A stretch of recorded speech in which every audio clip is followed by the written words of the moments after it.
To change notification count on Samsung Galaxy S4, go to Settings. Scroll screen. And tap gear icon.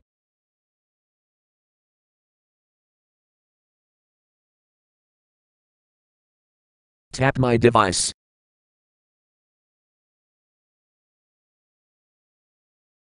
Tap Sound.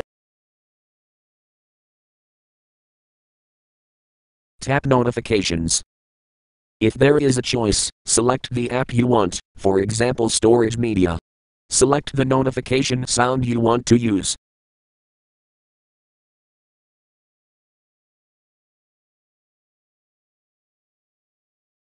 Tap OK after finish. Notification sound has been changed.